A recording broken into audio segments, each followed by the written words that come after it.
नमस्कार, मैं खुशी और आप देख रहे हैं ज़करिया 24 न्यूज। आइए नजर डालते हैं इस वक्त की बड़ी खबर पर। आपने पहले ही अंदेशा जताया था, क्या कहना चाहती हैं? सर, हम यही कहना चाहते हैं कि पुलिस की वर्दी दी गई है तो उसका गलत फायदा न उठाएं। जिसके ऊपर 36 केस है उसका भी इनकाउंटर करवा देते, जिसके ऊपर एक केस है बेगुनाह है उनका भी इनकाउंटर करवा दिए हैं ये लोग। अगर इसमें 15 लोग शामिल हैं, 14 लोग शामिल हैं तो सबका इनकाउंटर होना चाहिए। ये जो दिखाते हैं ना, ये कानून वास्तव में अंधा है, कोई इंसाफ नहीं मिल रहा है। हम लोगों के ऊपर क्या बीत रही है, हम लोगों की माँ भी नहीं है, पिता हैं हमारे बड़े भाई थे। अगर हमारे पिता कुछ हो गया तो हम लोग सारे कौन थे? हमारे भाई ही तो थे। उन लोगों ने उनका भी बेरहमी से इनकाउंटर कर दिया। हम यही चाहते हैं कि सबका इनकाउंटर हो, इंसाफ मिले।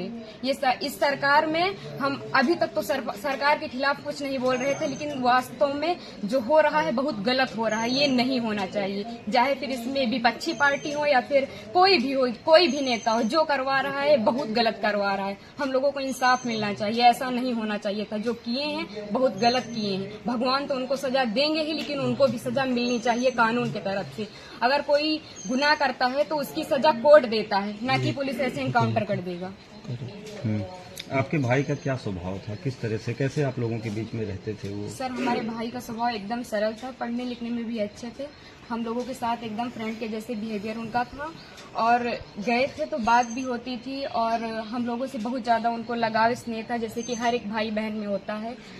और आज ये सुनने के बाद जैसे लग रहा है कि हम लोगों के जमीन पैर से एकदम खिसक गई हो। जो कानून ने किया उनको ऐसा नहीं करना चाहिए। अगर वो मिल गए थे, झूठी दिखा रहे हैं कि फायरिंग हुई, मुठभेड़ हुआ। अगर कोई छिप रहा है डर की कि हमारा एनकाउंटर ना हो जाए, तो ये झूठा अफवाह क्यों फैला रहे हैं कि फायरिंग हुई, मुठभेड़ हुआ? कुछ नहीं हुआ। उसमें फिर पुलिस को भी मरना चाहिए था ना, पुलिस का एनकाउंटर क्यों नहीं हुआ? आखिरी बार कब आए थे आपके भाई? आखिरी बार 3 जून को आए थे, 4 जून को उनका टिकट था, वापस चले गए थे सूरत, वहीं रहते थे। तो क्या एक साजिश तहत आपके भाई की हत्या हुई, एसटीएफ ने और कराया? इसमें जो बिपिन सिंह है और जो विनय शुक्ला हैं, वो हमारे घर पे आए थे, 3-4 बार आए थे, और हमारे भाई पढ़ाई करते थे। अभी तक हम ये सब बयान नहीं करना चाहते थे, लेकिन अब हम एकदम सच्चाई बता रहे हैं। वो लोग उनको लालच देके कि ऐसा गाड़ी होगा, बंगला होगा, वगैरह वगैरह, जबकि भगवान का दिया सब कुछ हम लोगों के पास है, सब कुछ है। लेकिन फिर भी उन लोगों ने लालच दिया, और लालच में ले जाकर उनको सूरत में एक केस में फंसा दिया। उसके बाद वो थे कि नहीं थे न, ये हम लोगों को पता है। ये तो सिर्फ जिन लोगों ने करवाया उनको पता है, विपिन सिंह और विनय शुक्ला को, और या तो भगवान को पता है वो सच था कि झूठ था। अब तो एनकाउंटर कर ही दिए हैं, जीवित तो कर नहीं सकते हमारे भाई को।